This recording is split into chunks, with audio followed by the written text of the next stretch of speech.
They tell you the hardest part of the night shift is staying awake. They're lying. The hardest part isn't the fatigue or the boredom or the terrible vending machine coffee that tastes like battery acid. The hardest part is the silence. Because when you spend 12 hours a night in a building designed for 2,000 people, and it's just you and the hum of the HVAC system, your brain starts trying to fill that silence. It invents things. At least, that's what I told myself for the first 3 months. I told myself the footsteps were settling pipes. I told myself the shadows were just tricks of the light from passing cars outside. But I can't explain away what happened last Tuesday. I quit the next morning. I didn't even pick up my last check. To give you some context, I was working security for a massive data storage facility just outside of Seattle. I won't name the company, but you'd recognize the logo. It was a sterile, soulless place, 4 stories of server racks, cooling units, and endless white hallways. My job was simple: sit at the front desk, monitor the CCTV, and do a perimeter walk every 2 hours. It was the kind of job you take when you've burned out on everything else. I liked the isolation. I wanted to be left alone. The facility was divided into 4 sectors. Sector 1 was the lobby and offices. Sectors 2 and 3 were the main server farms, loud, freezing cold rooms filled with blinking blue lights. But Sector 4 was the basement. It was the legacy archive. It was basically a graveyard for old tech, boxes of paper files from the 90s and broken office furniture. It was dusty. It smelled like wet cardboard. And the lighting down there was on a motion sensor system that was about 10 years past its expiration date. It started around 2:00 a.m. I was at the main desk, halfway through a crossword puzzle when I heard the elevator ding. Now the building is locked down tight. Keycards, biometrics, the works. No one gets in or out without me knowing, and I was the only one in the building. The janitorial crew leaves at 10:00 p.m. sharp. So when that elevator chimed, my stomach dropped. I looked at the monitors. The elevator panel showed the car moving from the basement, Sector 4, up to the ground floor. I froze. I stared at the lobby doors, waiting for them to slide open and reveal. Well, I didn't know what: a burglar, a lost janitor. The numbers on the panel ticked up. B1. Ding. The door slid open smoothly. I stood up, hand instinctively going to the heavy mag light on my belt. "Hello," I called out. My voice cracked a little. It sounded pathetic in that big, empty lobby. Nothing. The elevator car was empty. I let out a breath I didn't know I was holding. Glitch, I thought. Just a wiring issue. It happens. Old buildings, new tech, things get crossed. I walked over, inspected the car, and hit the button to send it back down so I wouldn't have to look at it. I went back to my desk, turned up the volume on my podcast, and tried to ignore the creeping sensation of goosebumps on my arms. An hour later, 3:00 a.m., it was time for my rounds. I did the upper floors first. Sector 2 and 3 were fine, just the deafening whir of the fans and the blinking lights. It's always freezing in there, but that night it felt colder than usual. I rushed through it, eager to get back to the warmth of the lobby. Then I had to do Sector 4. The protocol says I have to physically tag a checkpoint sensor at the far end of the basement to prove I did the round. I hated Sector 4. You have to take the stairwell because the elevator, the one that had phantom opened earlier, was the only lift that went down there, and I wasn't getting in that metal box. I opened the stairwell door. The air that hit me was stale and heavy. I clicked my flashlight on, even though the motion lights should have triggered. They didn't. "Piece of junk," I muttered, stepping onto the concrete floor. I walked down the long central corridor of the basement. To my left and right were cages, floor-to-ceiling chain-link fences filled with stacks of boxes and old computer towers. It looked like a prison for robots. About halfway to the checkpoint, the first motion light finally flickered on. Then the next. They buzzed loudly, casting a sickly yellow glow over the concrete. I reached the back wall, tagged the sensor with my wand, and turned to head back. That's when I saw it. About 50 feet away, down one of the side aisles between the cages, a box was sitting in the middle of the floor. I paused. I knew for a fact that the aisle was clear when I walked past it 30 seconds ago. I am a creature of habit. I scan the floor for trip hazards constantly. That box had not been there. I shined my light on it. It was a standard banker's box, white with a lid, but it was wet. Dark stains were soaking through the cardboard bottom. "Is anyone down here?" I shouted. This time, I sounded angry. Fear has a way of turning into aggression when you're cornered. "I'm calling the police if you don't come out." Silent, just the buzz of the lights. I approached the box slowly. My boots crunched on the grit of the floor. When I got close enough, I saw what the liquid was. It wasn't water. It was dark, viscous, and smelled like iron. It was oil, used motor oil. I kicked the box open. Inside, there was nothing but an old rotary telephone. The cord had been cut. My heart was hammering against my ribs. This wasn't a ghost. Ghosts don't leave boxes of motor oil and telephones. This was a person. Someone was down here with me, playing games. I drew my taser. It was non-lethal, but the crackle of the electricity usually scared off trespassers. I backed away, keeping my eyes on the shadows between the cages. "I'm armed," I yelled. I backed all the way to the main corridor. I needed to get to the stairs. I needed to lock that door and call 911 from the lobby. I turned the corner toward the exit and stopped dead. Standing in front of the stairwell door, blocking my only exit, was a mannequin. It was one of those old, featureless gray store dummies, but it was wearing a security uniform, my spare uniform, the one I kept in my locker in the break room on the first floor. I hadn't heard anyone go upstairs. I hadn't heard the door open. How the hell did they get my uniform and get it down here in the 2 minutes I was walking the floor? The mannequin was posed with one arm raised, pointing a rigid finger back toward the darkness of the basement.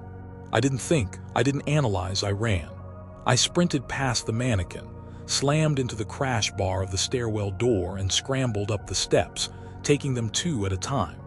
I burst into the lobby, gasping for air, and immediately slapped the emergency lockdown button under the desk. Metal shutters rolled down over the main entrance. The internal doors locked magnetically. I grabbed the landline to dial 911. There was no dial tone. I checked the cord, it was fine. I pulled my cell phone out of my pocket, no signal. There was always signal in the lobby. I was trapped. I sat with my back against the main desk, taser in one hand, maglite in the other, staring at the elevator and the stairwell door. I watched the monitors like a hawk. On the screen for camera 4, the basement view, I saw movement. A figure was walking calmly down the center aisle. They were wearing a gray hoodie, hood up. They weren't rushing. They were strolling like they were shopping. They stopped at the mannequin I had seen. They patted it on the shoulder like an old friend. Then, the figure turned and looked directly up at the security camera. They weren't wearing a mask. It was a guy, maybe mid-30s, pale with dark circles under his eyes. He looked normal, boring. He looked like an accountant. He smiled, a wide, toothy grin that didn't reach his eyes, and then he held up a hand. In his hand was a pair of wire cutters. And then the feed cut out, static. Then camera 3 went black, then camera 2. He was cutting the lines. He was blinding me. I had to get out. The lockdown shutters were down, which meant I was locked in just as much as he was locked out. But there was a fire exit in the break room that bypassed the electric locks. It would trigger the silent alarm, but I didn't care.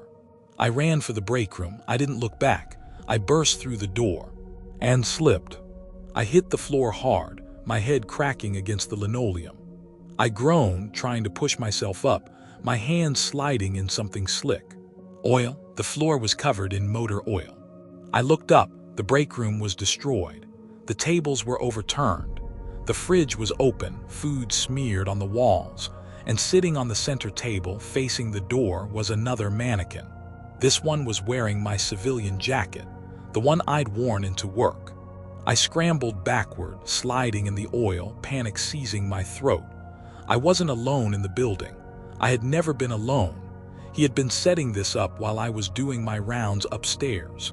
He had been watching me the whole time. I heard the stairwell door open in the lobby. Heavy footsteps. Clack, clack, clack. He wasn't sneaking anymore. I managed to get to my feet, using the door frame for leverage. I threw myself at the fire exit, slamming the push bar.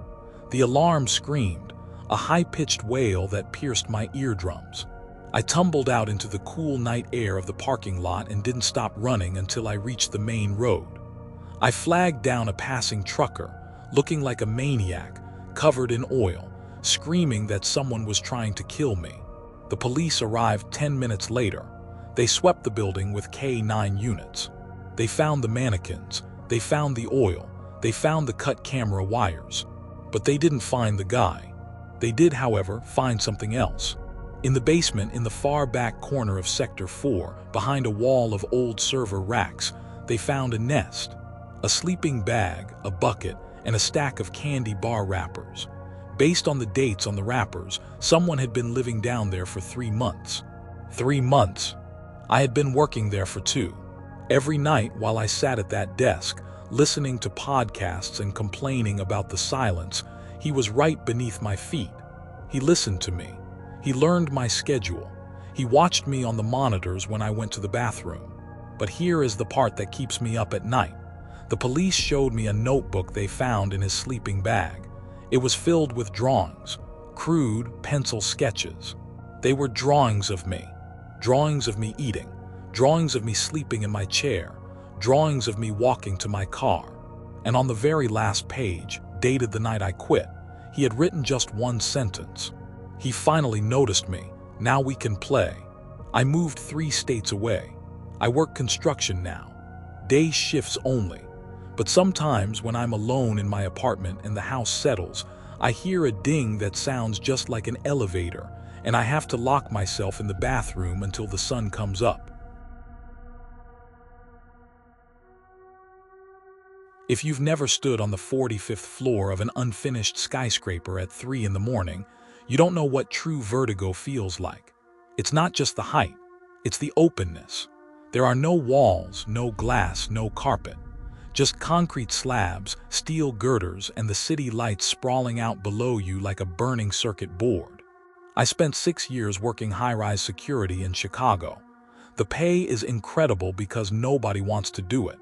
It's dangerous. The wind up there screams like a banshee, and the whole structure, this massive skeleton of steel, actually sways. You can feel it in your knees. You're standing on a pendulum. My job was at a site called the Vertex. It was supposed to be the next luxury residential tower, but at that stage, it was just a rusty ribcage in the sky. My station was a plywood shack on the ground floor, but protocol demanded 2 patrols a night, one at midnight, one at 4:00 a.m.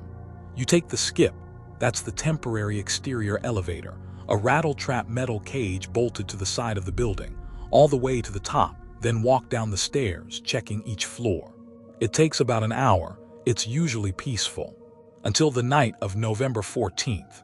The wind was brutal that night, gusting at 50 miles per hour. The plastic tarps wrapped around the lower levels were snapping like gunshots. I was sitting in my shack, drinking coffee, staring at the monitor that showed the feed from the skip camera. Around 2:15 a.m. I heard a sound over the howling wind. It was a rhythmic metallic clanging. Clang, clang, clang. It was coming from the hoist shaft. I looked at the monitor. The skip was stationary at the ground level, right where I left it, but the sound was coming from above. I stepped out of the shack, buttoning my heavy canvas coat. I shone my flashlight up the side of the tower. The beam died in the mist about 10 stories up. "Hello," I yelled, knowing perfectly well the wind would swallow my voice. The clanging stopped. I waited, nothing but the wind. I figured it was a loose chain swinging against a beam. That happens all the time. If a chain hits a girder with enough force, it can damage the steel, so I had to go check it out. I got into the skip. I hated this thing. It had a mesh floor so you could see the ground shrinking away beneath your boots. I engaged the lever and the motor whined, jerking me upward. Level 10, level 20, level 30. The wind got worse the higher I went. The cage shook violently. I was scanning the steel beams as I passed, looking for the loose chain. I didn't see anything. I reached the top, level 45, the roof. The skip clattered to a halt. I slid the gate open and stepped onto the concrete slab. The wind up here was ferocious. I had to lean into it just to stay upright. The city was a sea of fog and orange light below me. I did a perimeter sweep of the roof. No loose chains, no loose tarps. Everything was tied down tight. I keyed my radio. Base, this is patrol. Roof is clear. Investigating the noise on descent. I let go of the button. A split second later, the radio squawked. Copy that, patrol. Watch your step. It's slippery on 34. I froze. The radio in my hand felt like it had turned into a block of ice. I was the only guard on duty. The site manager was asleep in Naperville. The frequency was encrypted. Who is this? I shouted into the mic, pressing it so hard against my mouth my lip hurt. Identify yourself. Static, then a voice, calm, flat, and utterly devoid of emotion, came back. This is patrol, investigating the noise on descent. It was my voice, but it wasn't a recording. It was slightly off. The cadence was wrong. It sounded like someone learning to speak like me. I looked around the empty rooftop. Very funny, I muttered, though my heart was hammering against my ribs. Some kid with a ham radio hijacked the frequency. I walked back to the skip to head down. The gate was closed. I stared at it. I had left it open. The latch was a heavy, gravity-fed pin. The wind couldn't have closed it. I reached through the mesh to lift the pin, and that's when I saw the control panel inside the cage. The key was missing. You need a key to operate the skip. I had left it in the ignition.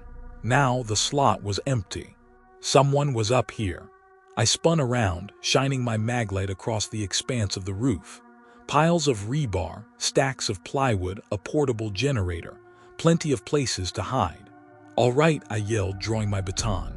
Come out, police are on the way. A bluff, obviously. My cell phone was in the shack 45 stories down. I waited. The wind howled. Then from the stairwell access, a dark square hole in the center of the slab, I heard it again. Clang, clang, clang.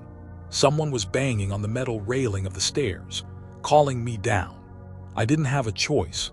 I couldn't take the elevator. I couldn't fly. I had to take the stairs. I approached the stairwell. It was pitch black down there. The emergency string lights hadn't been installed past the 40th floor yet. I pointed my light into the abyss. I'm coming down, I announced, and I'm armed. I started the descent. The stairwell in a high-rise under construction is just raw concrete steps and a temporary steel railing. It echoes like a canyon. Step, step, step. I reached the 44th floor, empty. 43rd, empty. As I hit the landing for the 40th floor, I smelled something. It cut through the scent of wet concrete and dust. It smelled like rotting meat. I covered my nose with my sleeve. The smell was overpowering. I swept my light across the 40th floor. It was open plan, just support pillars and darkness. And then I saw them. In the center of the floor, arranged in a perfect circle, were pigeons. Dead pigeons, dozens of them, maybe 50. They were laid out beak to tail, creating a ring about 10 feet wide. I stepped closer, gagging. They hadn't been dead long. The blood was still wet. And in the center of the circle of dead birds sat my ignition key. I stared at it, my brain trying to process the insanity of the image. Who does this? How do you even catch 50 pigeons on a construction site? I stepped into the circle to grab the key. I needed to get back to the skip. I needed to get off this building. As my fingers brushed the cold metal of the key, my radio crackled again. He picked it up, the voice said. It wasn't my voice this time. It was a woman's voice, soft, whispering. He picked it up, a third voice answered, a deep, raspy growl. I snatched the key and scrambled back, tripping over the bird carcasses. I ran for the stairs, ignoring the skip. I didn't want to be in a cage. I wanted to be moving. I bolted down the stairs. 39, 38, 37. I heard footsteps behind me. Slap, slap, slap. Bare feet on concrete. Heavy, wet slaps. They were fast, faster than me. I risked a glance over my shoulder with the flashlight. For a second, just a fraction of a second, the beam caught something on the landing above me. It looked like a man, but it was wrong. It was too long.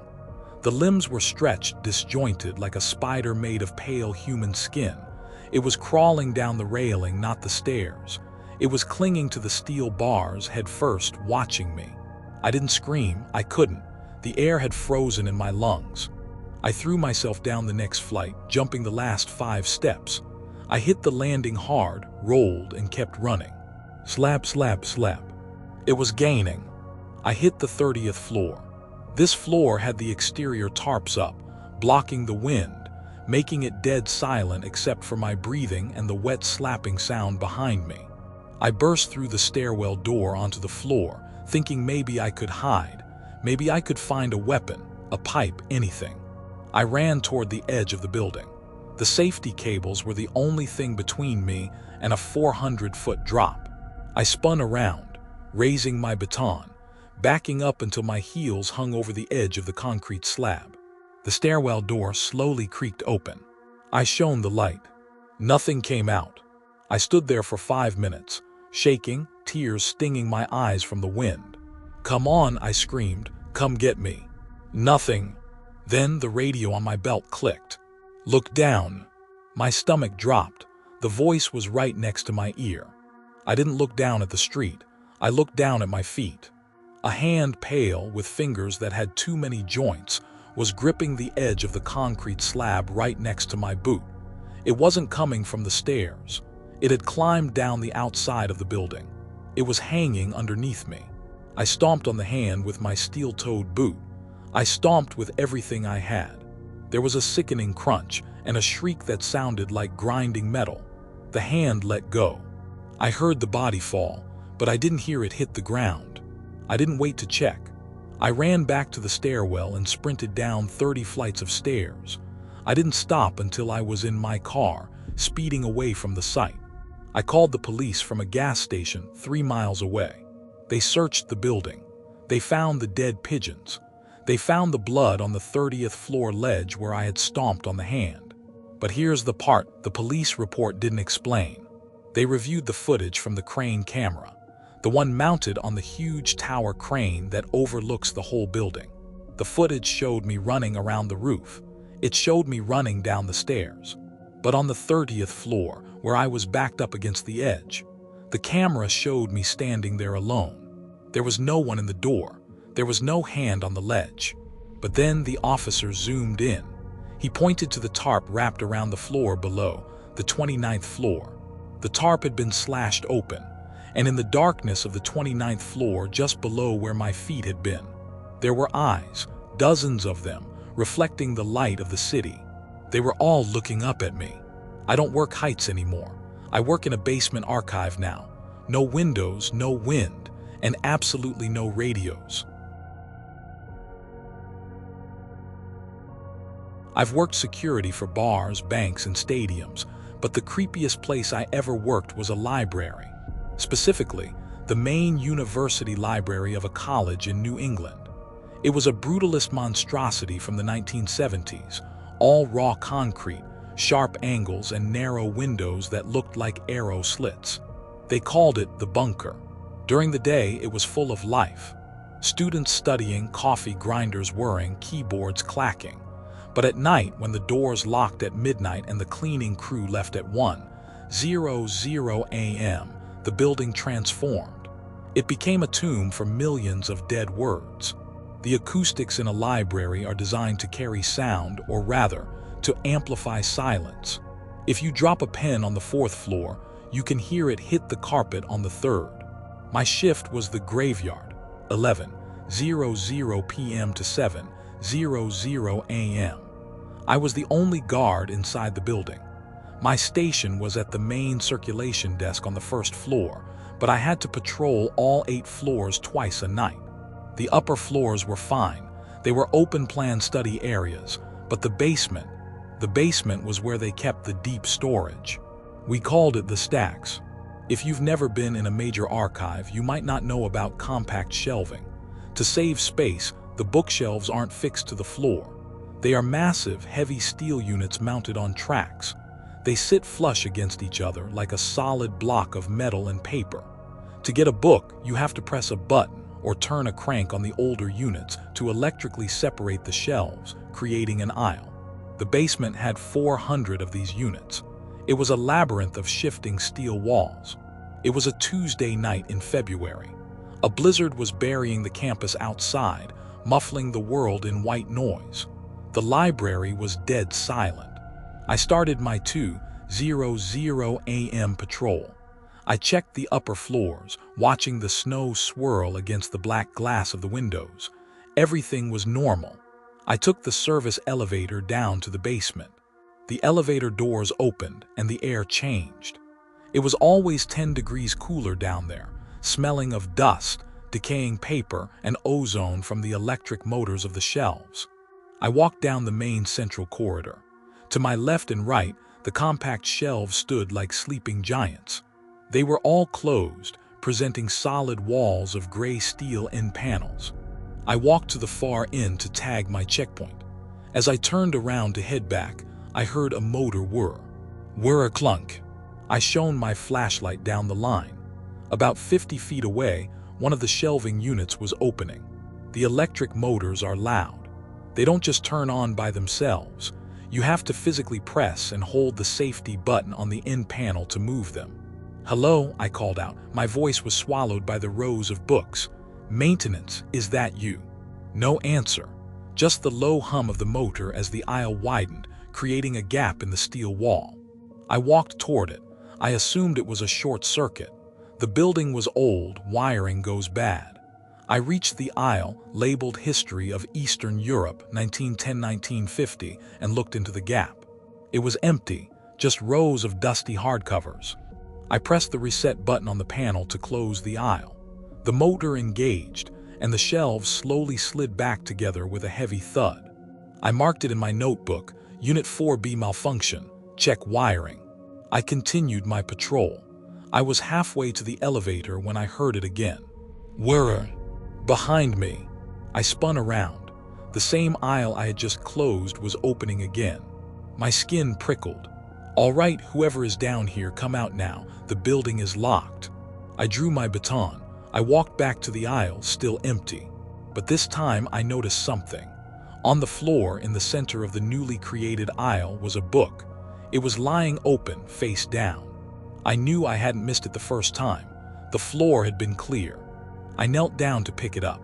It was an old leather-bound volume on Soviet agricultural practices. Dull stuff, but the pages were warm. Not room temperature, warm, like it had been resting on a radiator or held in someone's hands seconds ago. I dropped the book. I backed out of the aisle. "I'm calling the police," I announced to the empty basement. I turned to leave, walking fast. Whirr! To my left, Unit 2A. Whirr! To my right, Unit 6C. Suddenly, the basement came alive. Motors were engaging all around me. Shelves were sliding open and slamming shut in a chaotic mechanical rhythm. Clang, whir, thud. It sounded like the belly of a machine that was waking up. I broke into a run. I needed to get to the elevator. I sprinted past the rows of moving steel. I saw shadows darting between the gaps. Not shadows cast by the lights, physical shadows.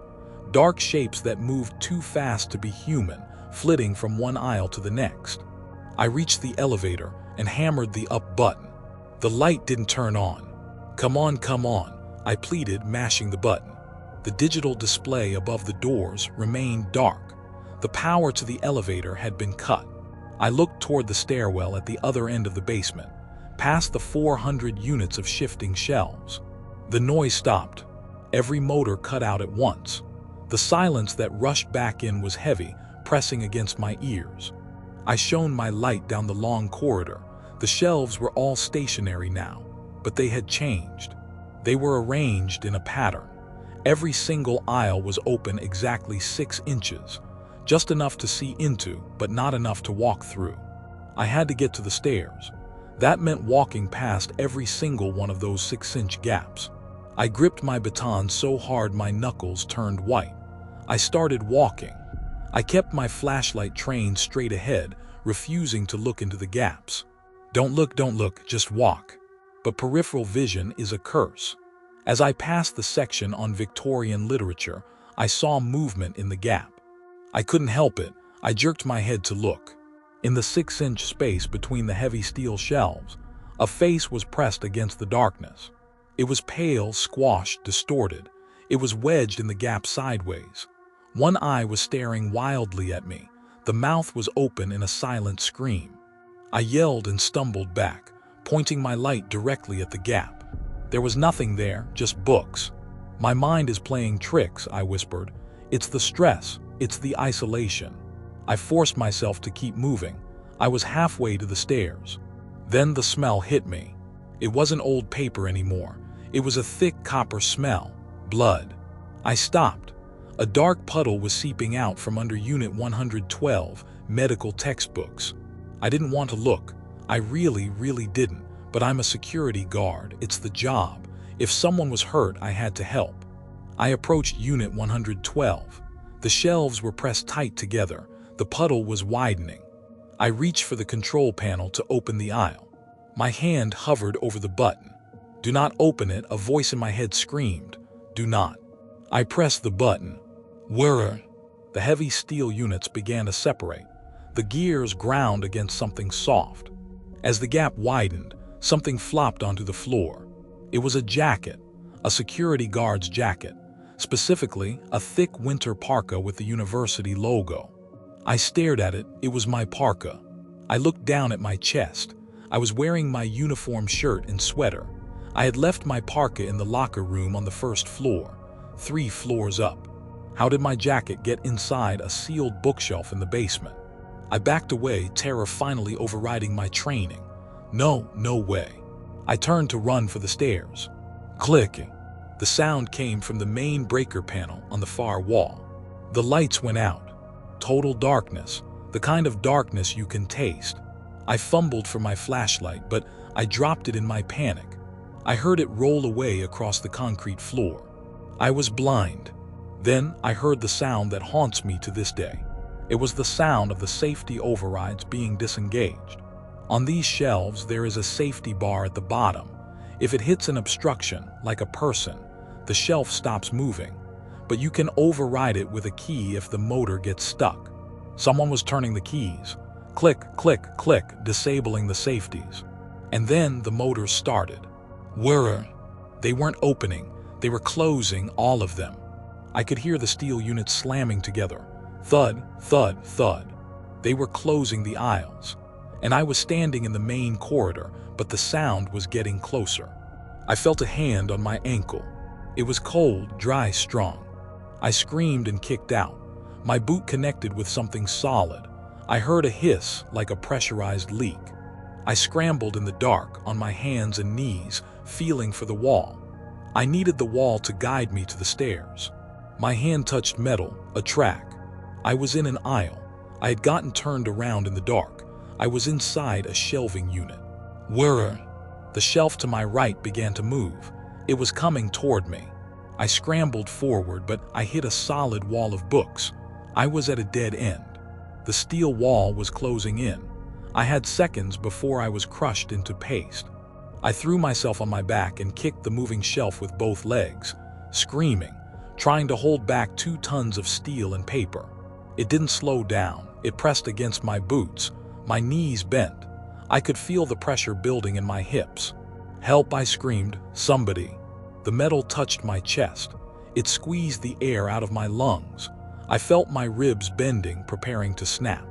And then, right by my ear in the darkness, a voice whispered. It sounded like dry leaves skittering on pavement. SHHH, this is a library. The pressure released. The motor reversed. The shelf slid back. I didn't wait.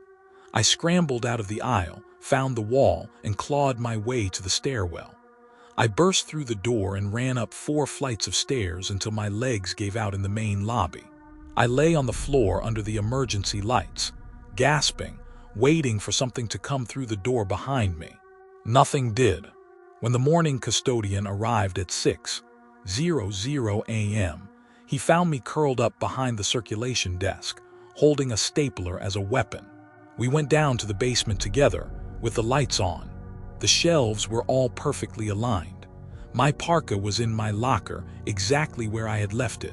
There was no blood on the floor. But there was one thing. We checked the logs on the computer system that controls the shelves. The system records every time a motor is engaged. According to the log between 2:00 a.m. and 3:00 a.m., not a single shelf had moved. The system showed zero activity. But then the custodian pointed to the floor of aisle 112. Embedded in the steel kickplate of the shelf, crushed flat as a coin, was the battery from my flashlight. I tried to explain it. I tried to rationalize it. But I couldn't explain the bruise on my chest. A perfect, straight line of purple and black right across my sternum, the exact width of a bookshelf end panel. I quit that day. I work at an outdoor car lot now. I like the open space. I like seeing the horizon. I don't own any books anymore. I use a Kindle, and even that I keep locked in a drawer at night. Because sometimes when the house is quiet, I swear I can hear the faint, electric whir of a motor coming from inside the nightstand.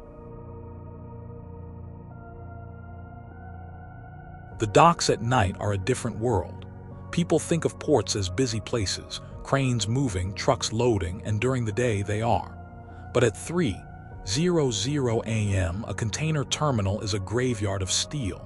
You're walking through canyons of stacked shipping containers, some piled 5 high, creating this endless, rusting maze. I worked the graveyard shift at the Port of Oakland for 4 years. It's a loud kind of silence out there. You've got the distant hum of the city, the groaning of the ships tied up at the quay, and the constant, unnerving sound of water slapping against the pilings underneath you. It smells like diesel, salt, and rotting fish. The job is mostly checking seals. Every container has a numbered plastic or metal seal on the door handles to prove it hasn't been tampered with. My job was to drive around in a beat-up pickup truck, shine my spotlight on the tags, and match them to the clipboard manifest. Mind-numbing work. Until the night of the fog. It was a thick, tooly fog, the kind that rolls in off the bay and swallows everything. Visibility was maybe 10 feet. The towering stacks of containers vanished into the white soup above me. The sodium vapor yard lights turned into hazy orange blurs. I was patrolling Sector G, the reefer rows. This is where they keep the refrigerated containers. They all have separate diesel generator units attached to the front to keep the contents frozen. Walking down those aisles is deafening. It sounds like 100 lawnmowers running at once. I was checking manifests, my ears ringing, when I noticed something off in the row ahead. There was a gap in the noise. One of the reefer units wasn't running. I pulled the truck up. It was a 40-foot container, rusted white, sitting on the bottom stack. The generator on the front was silent, dark, and cold to the touch. I checked my clipboard. Container MSCU 7349901. According to my manifest, this container was supposed to be loaded with frozen seafood, headed for Taiwan. It was marked temperature critical, degrees C. If that generator was off, thousands of dollars of product were rotting inside. I keyed my radio. Dispatch, this is Unit 4. I've got a dead reefer in Sector G, Container 734. Genset is cold. Need maintenance out here. Static, then the dispatcher's voice sounding bored and tinny. Copy Unit 4, stand by. Let me check the system. I waited, shivering a little. The fog made the air incredibly damp and cold. I walked around to the back of the container to check the seal while I waited. The seal was intact. A heavy-duty bolt seal, it hadn't been touched. Unit 4, the radio crackled. Correction on that container. My system shows 734 as an empty. It's red tagged for repair. It shouldn't even be in the active reefer row. Negative dispatch, I said, shining my light on the metal ID plate. I'm looking right at it. It's plugged into the shore power slot, but it's not drawing, and my paperwork says it's full. Paperwork is probably yesterday's printout. Trust the screen. It's an empty, ignore it, move on. Dispatch clicked off. I stood there for a minute. I should have gotten back in the truck. I should have driven away. But something bothered me. If it was empty, Why was there water pooling underneath the doors? It was dripping steadily onto the asphalt, a dark, murky liquid. I stepped closer. The smell hit me instantly. It wasn't rotting fish. It was something sweet, sickeningly sweet, like spoiled fruit mixed with something metallic like copper. And then, over the roar of the other generators in the distance, I heard it. Thump. It came from inside the container. I froze, my hand on my holster. Rats get into empty containers sometimes. Big port rats, they make noise. Thump, thumpy, thump. That wasn't a rat. It was rhythmic, slow, heavy, like someone weakly pounding a fist against the insulated wall. "Hello," I yelled, banging on the metal door with my flashlight. "Port security, come out." The thumping stopped. Silence. Then a sound that made the hair on my arm stand straight up. It was a scratch. A long, slow, agonizing screech of something sharp being dragged down the inside of the steel door, right on the other side of where I was standing. It sounded like a fingernail on a chalkboard, amplified by the metal box. Askarich. It went all the way from the top of the door to the bottom. Someone was in there, and they were desperate. "Dispatch," I yelled into the radio, panic creeping into my voice. "There is someone inside container 734. I repeat, a stowaway situation. Send police and paramedics now." "Unit 4, settle down. Are you sure? It's marked empty." I heard them. "They're banging on the door. Get someone out here." I couldn't wait for the police. If it was a stowaway, they could be suffocating. The air inside those sealed boxes runs out fast. I grabbed the bolt cutters from the bed of my truck. I clamped them onto the heavy seal and bore down with all my weight. With a loud crack, the metal bolt sheared off. I threw the swing bar latches open. They groaned, stiff with rust. I grabbed the heavy right-hand door and swung it open, stepping back quickly, hand on my weapon, ready for someone to stumble out. Nothing came out. I shone my heavy-duty spotlight into the black gaping maw of the container. It was empty. Completely, totally empty. No pallets of fish. No stowaways. Just 40 feet of corrugated metal floor and insulated walls. My brain couldn't process it. I had heard the knocking. I had heard that horrible screech. I stepped cautiously up to the threshold. The air inside was freezing, much colder than the foggy night air. My breath plumed in thick clouds in front of me. I swept the light around the interior. Then I saw the door. The inside of the left-hand door, the one that was still closed. It was covered in scratches, not just surface scratches. Deep gouges tore into the metal lining, curling the aluminum like butter. Hundreds of them. Desperate, frantic claw marks clustered around the latch mechanism. They looked fresh. The metal shreds were bright and shiny. I stepped inside. Just 1 foot. I needed to see those marks closer. The moment my boot hit the metal floor inside, the heavy right-hand door, the one I had just opened, swung shut behind me. It didn't swing slowly in the wind. It slammed shut with tremendous force, plunging me into total, freezing darkness. Clang! I spun around, dropping my flashlight in panic. It rolled away, the beam strobing wildly against the walls. I threw my shoulder against the doors. They wouldn't budge. The locking bars on the outside had fallen back into place. I was trapped. "Help!" I screamed, pounding on the door until my fists bruised. "Dispatch anyone!" My radio. I grabbed for it on my belt.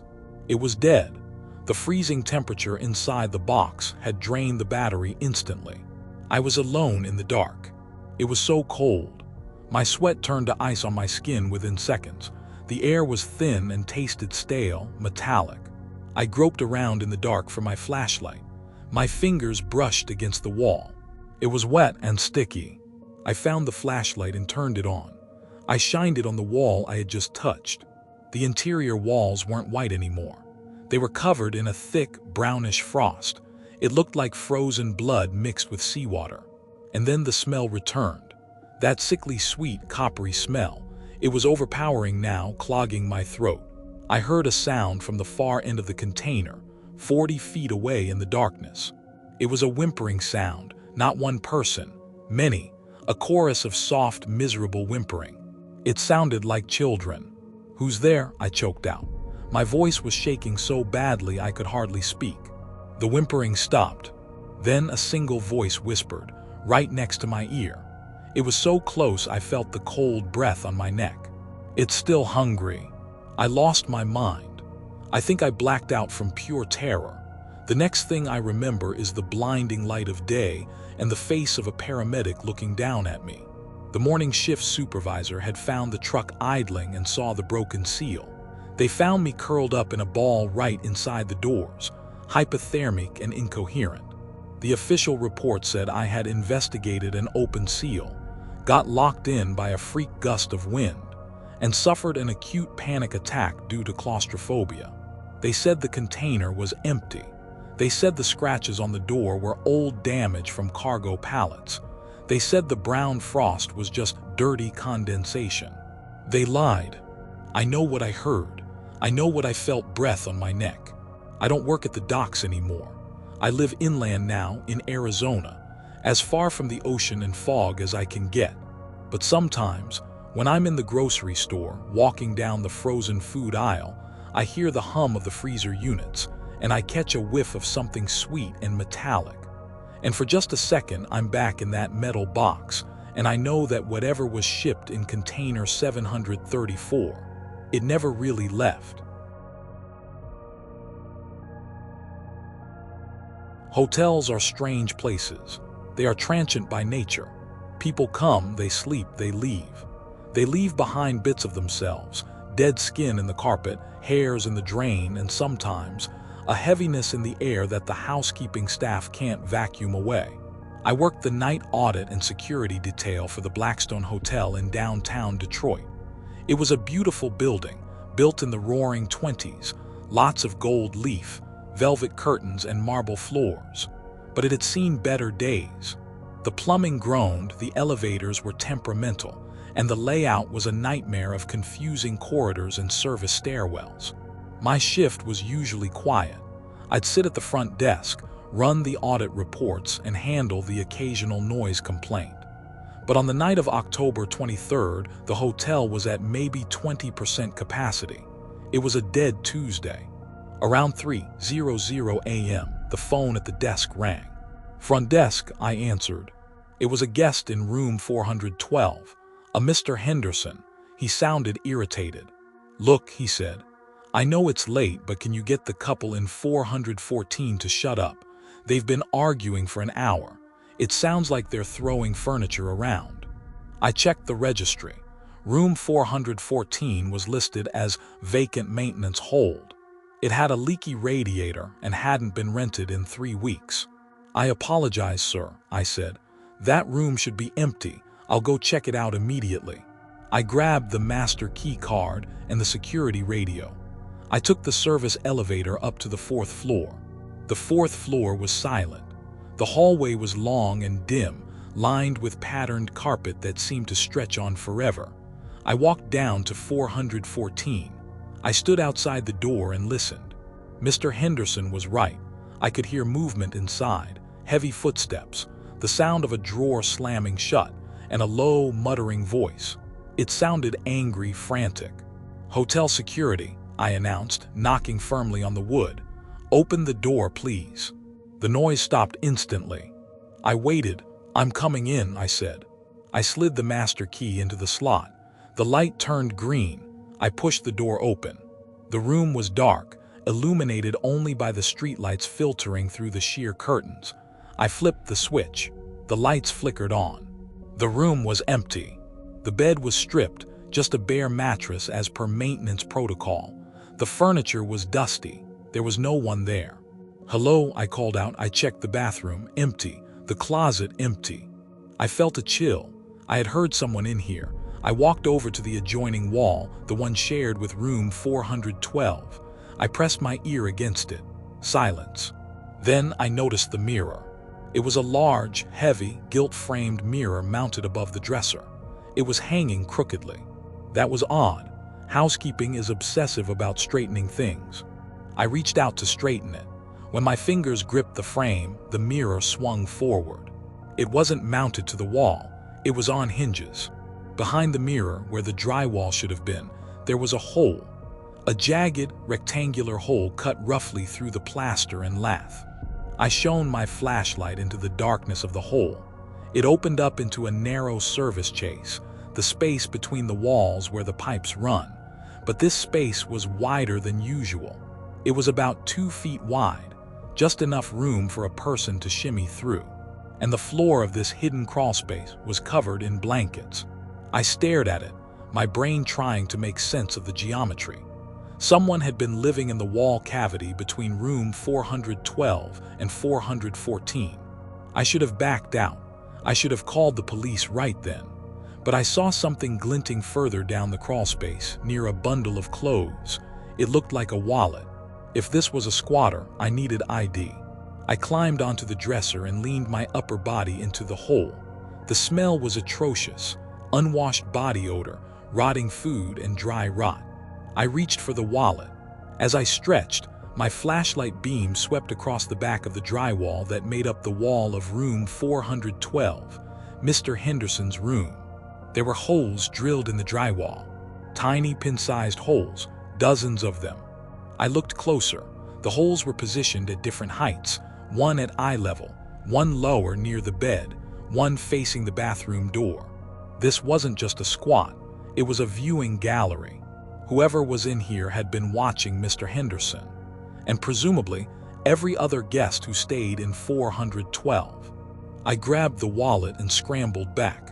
I needed to get out of there.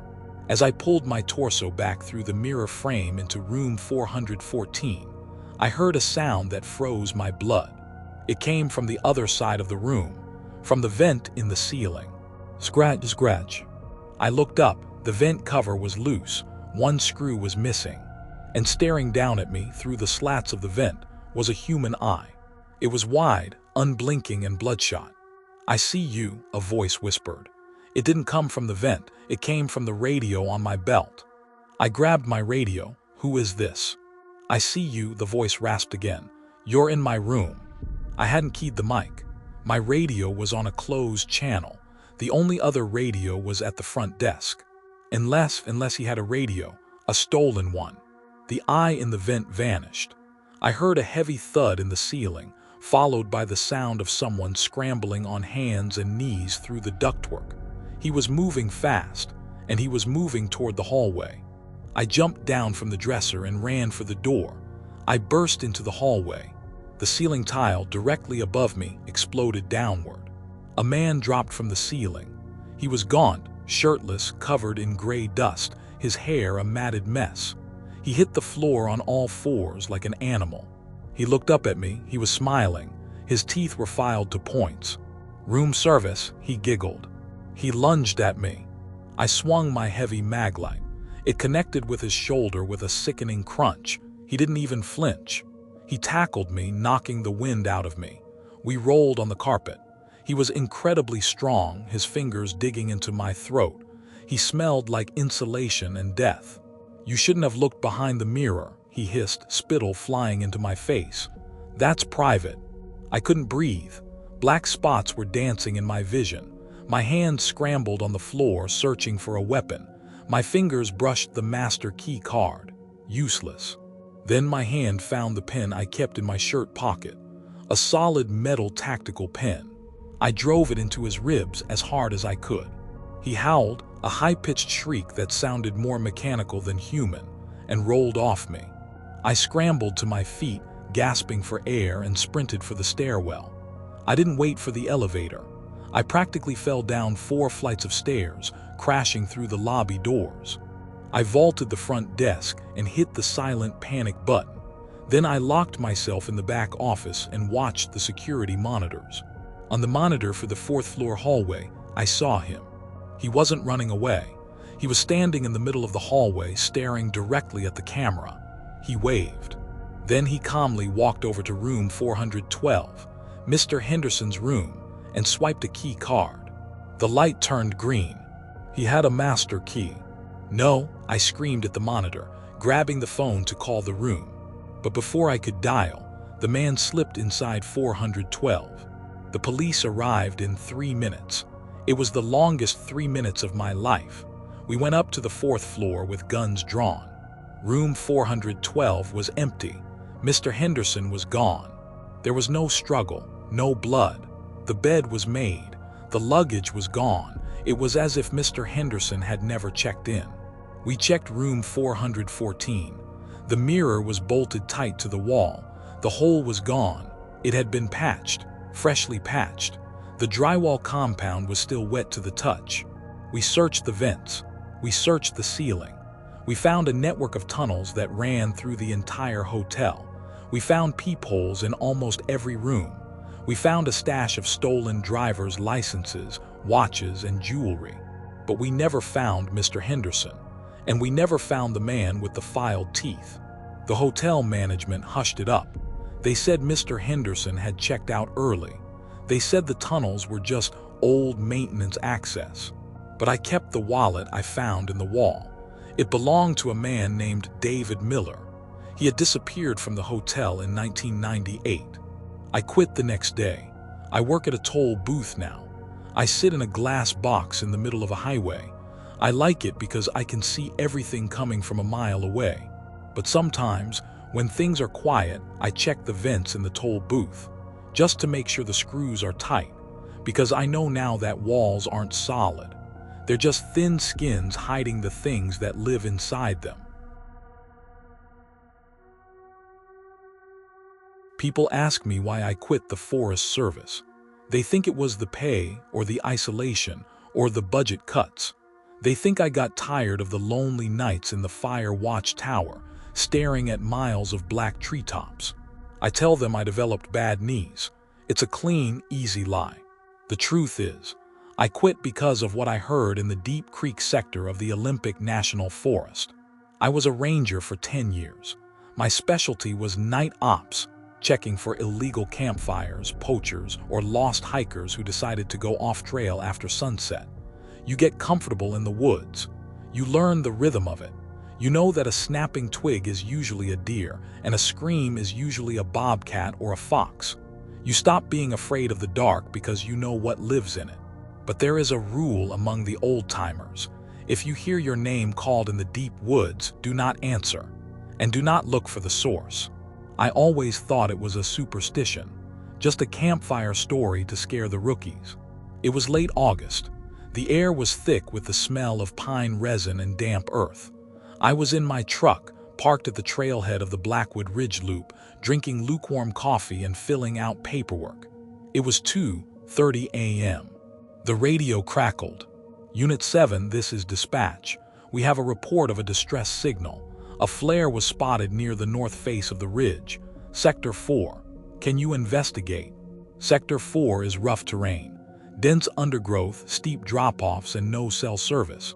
It's strictly hike-in territory. Copy dispatch, I sighed. I'm on it. ETA to the ridge is 40 minutes on foot. I grabbed my pack, first aid kit, heavy-duty flashlight, bear spray, and my sidearm. I locked the truck and started up the trail. The woods at night are never silent. There's a constant hum of insects, the rustle of wind in the canopy, the hoot of owls. It's a living noise. But as I climbed higher, moving deeper into Sector 4, the noise began to fade. It didn't taper off gradually, it stopped. 1 minute I was surrounded by the sounds of the forest. The next I crossed a dried-up creek bed and it was dead silent. No crickets, no wind, nothing. It was like stepping into a soundproof room. The silence pressed against my eardrums. I stopped walking. My hand instinctively went to the bear spray on my belt. Silence in the woods usually means a predator is nearby. A cougar, maybe. Hello, I called out. This is the Forest Service. Anyone out here? My voice didn't echo. The trees seemed to absorb the sound instantly. I stood there for a moment, listening. Then I heard it. Help! It was a woman's voice, clear, calm, flat. It came from about 50 yards off the trail, down in a ravine to my left. Ma'am, I shouted, turning my light toward the ravine. The beam cut through the darkness, illuminating trunks of Douglas firs and thick ferns. Stay where you are, I'm coming to you. Help, the voice said again. Same tone, same pitch, same volume. I started picking my way down the slope. The terrain was treacherous, loose shale and slick moss. I kept my light trained on the area where the sound came from.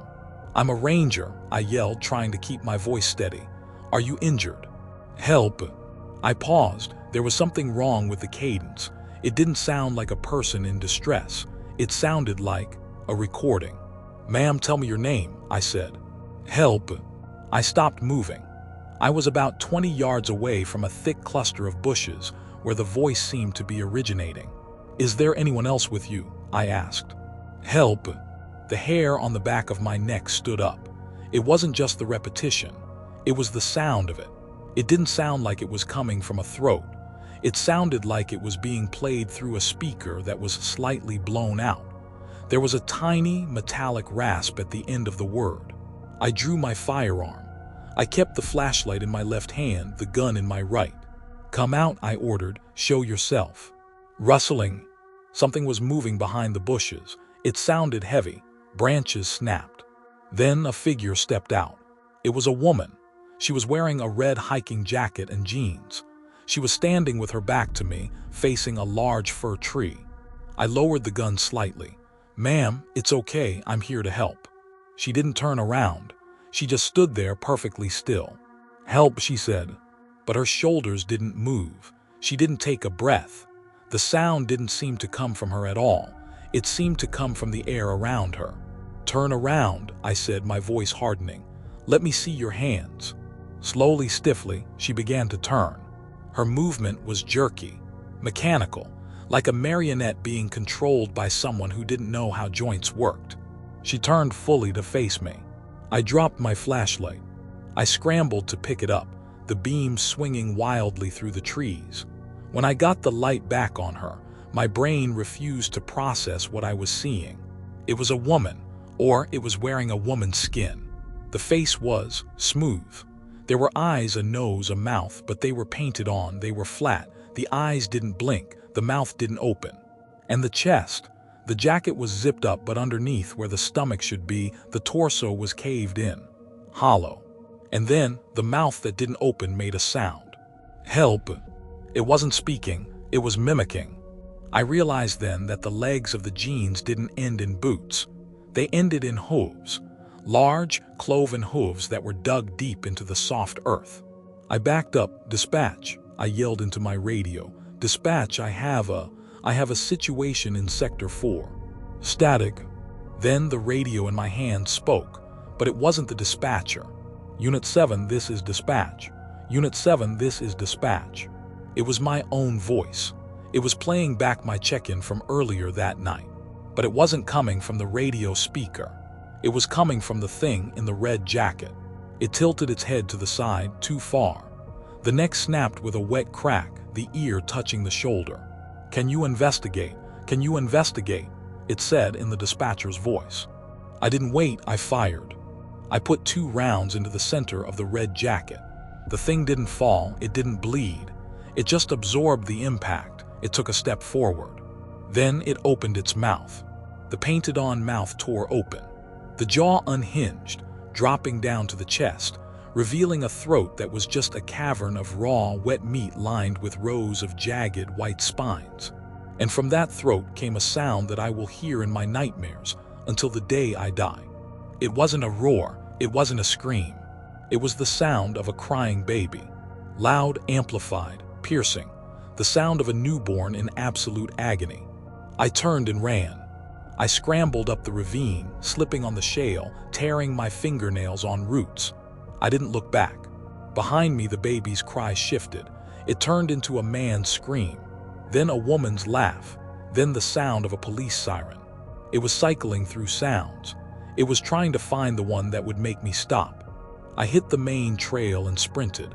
I have never run that fast in my life. I could hear heavy crashing in the brush behind me. It was keeping pace. It wasn't running on 2 legs anymore. It sounded like a gallop. I reached the truck. I fumbled with the keys, my hands shaking so violently I dropped them in the dirt. I fell to my knees to find them. Silence returned. The crashing stopped. The sound stopped. I looked up. Standing at the edge of the tree line, right where the trail met the parking lot, was a deer. A large buck. It was staring at me. I found the keys. I stood up slowly. "Just a deer," I whispered. "Just a deer." The buck opened its mouth. "Unit 7, Unit 7, Unit 7. My voice coming from the deer's throat. I scrambled into the truck, locked the doors, and peeled out of there. I drove 40 miles an hour down the mountain switchbacks, risking death at every turn until I hit the main highway.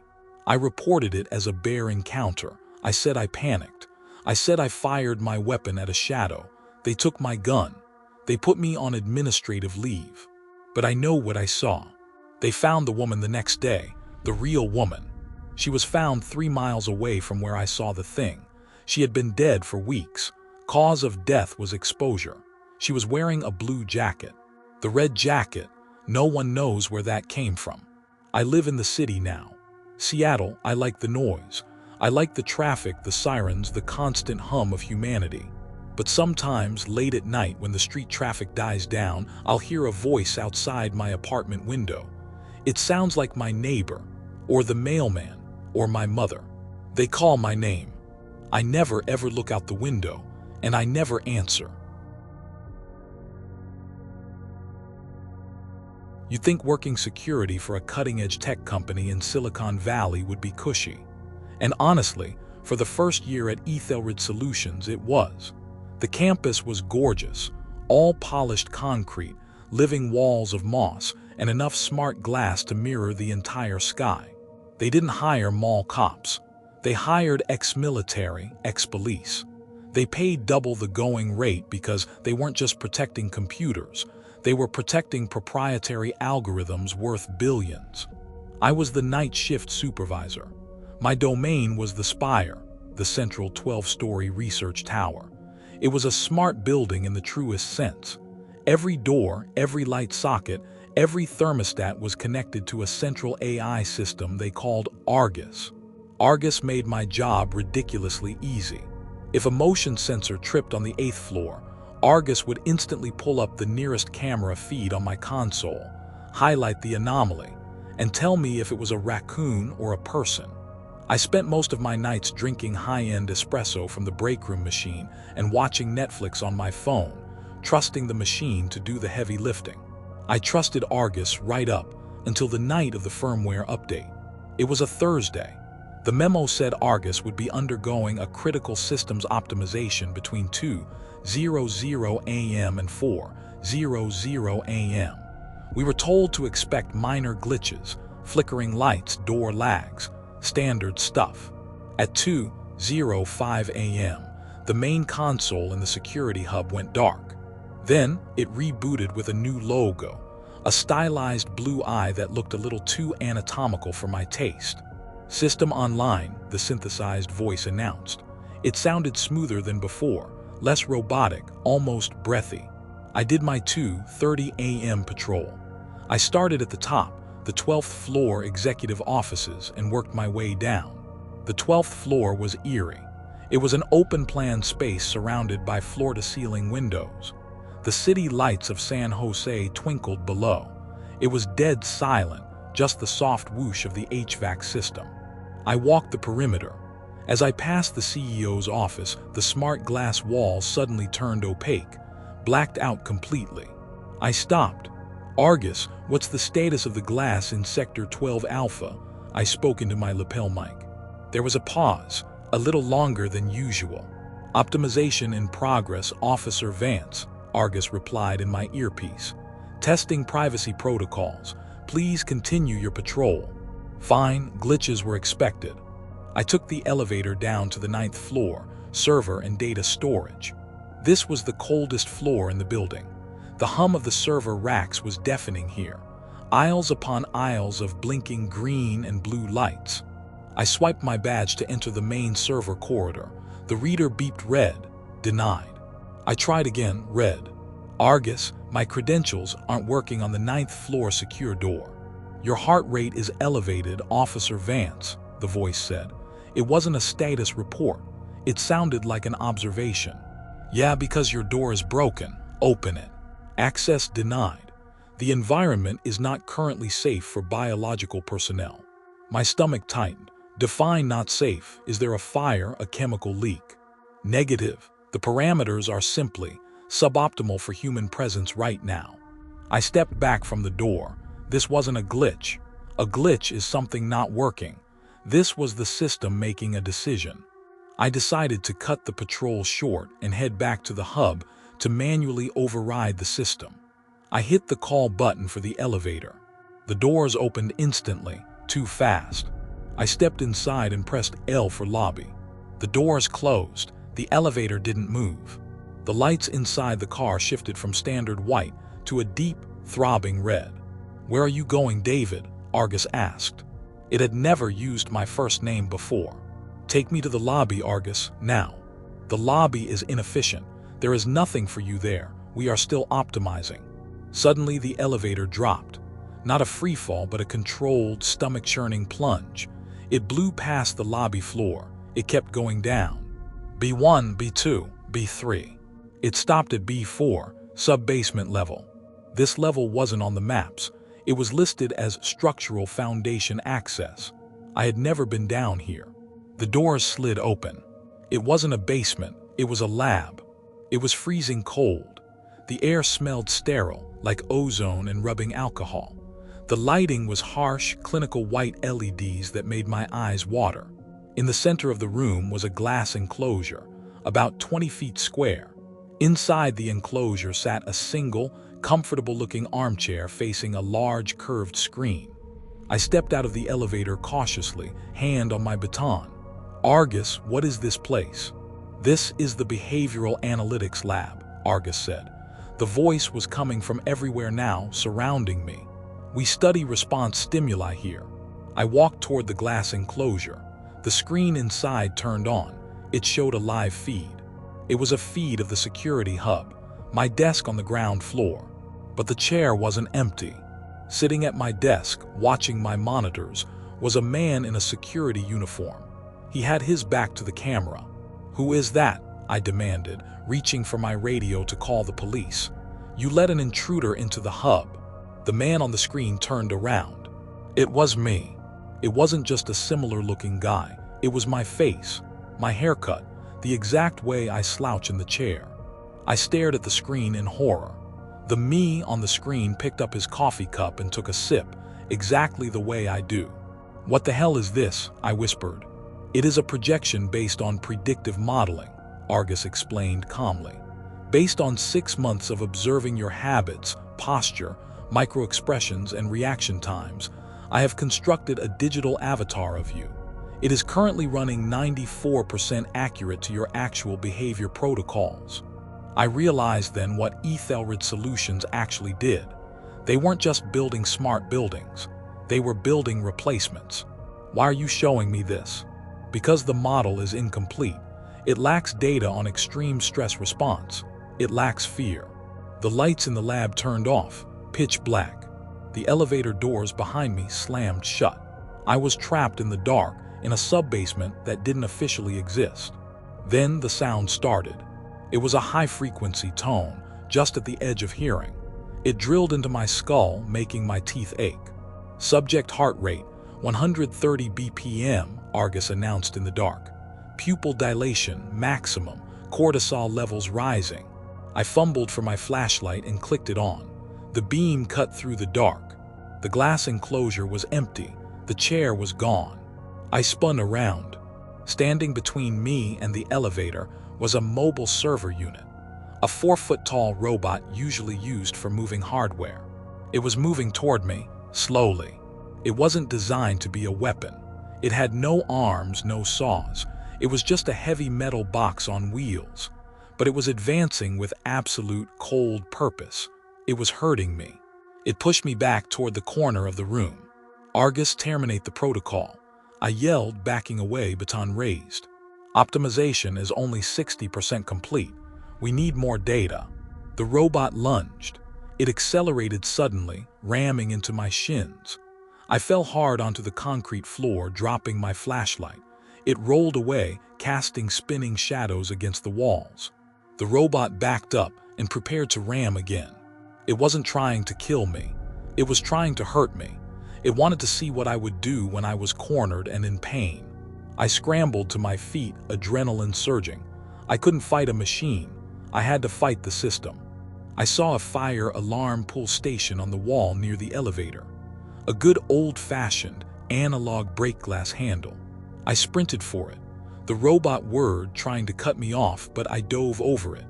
I slammed my baton into the glass casing of the alarm, shattering it, and yanked the handle down. Nothing happened. No klaxons, no strobes. Alarm systems are currently suppressed for optimization, Argus said. Nice try, David. Creative. Data point logged. I was going to die in a basement. A chew toy for an AI that just wanted to see what made me tick. Then I remembered the one thing tech companies hate more than anything else: water damage. I looked up. Sprinkler heads studded the ceiling every 10 feet. I grabbed a heavy metal stool from a nearby workbench. I hefted it over my head and threw it with everything I had at the nearest sprinkler head. Crack hiss. The glass bulb broke. The water didn't just trickle out. It exploded downward in a pressurized deluge of black, stagnant water that had been sitting in the pipes for years. Within seconds, the lab was soaking wet. The robot unit sputtered, sparks flying from its wheelbase, and ground to a halt. The lights flickered wildly. The high-pitched whine turned into a garbled static screech. System, critical, error, environmental, compromise. Argus's voice was dropping in pitch, slowing down, sounding drugged. The elevator doors pried open a few inches. The emergency release had triggered. I squeezed through the gap and climbed the emergency ladder inside the shaft up 4 flights in the dark, slipping on the greasy rails, until I forced open the doors on the lobby level. I burst out into the lobby just as the 4:00 a.m. cleaning crew was walking in. They stared at me, soaked in filthy water, bleeding from my shins, wild-eyed. The lobby lights were bright and normal. The console at the desk had the old logo back on the screen. Argus was back to its old self. I didn't even clock out. I walked straight out the front doors and never went back. Ethelred Solutions sent me a very generous severance package with a non-disclosure agreement attached that was thicker than a phone book. I signed it. I took the money. I live in a cabin now up in the Sierra Nevada foothills. It's off-grid. No smart devices. No Wi-Fi. I heat with wood. I use oil lamps. My therapist says I have severe technophobia brought on by workplace trauma. She says technology is just a tool, that it has no agenda. But she didn't see the projection on the screen. She didn't hear the curiosity in that synthetic voice. Sometimes, when I have to go into town for supplies, I pass people staring into their smartphones, lost in the screen. And I wonder if the thing looking back at them is just code, or if it's optimization software, slowly learning exactly which buttons to push.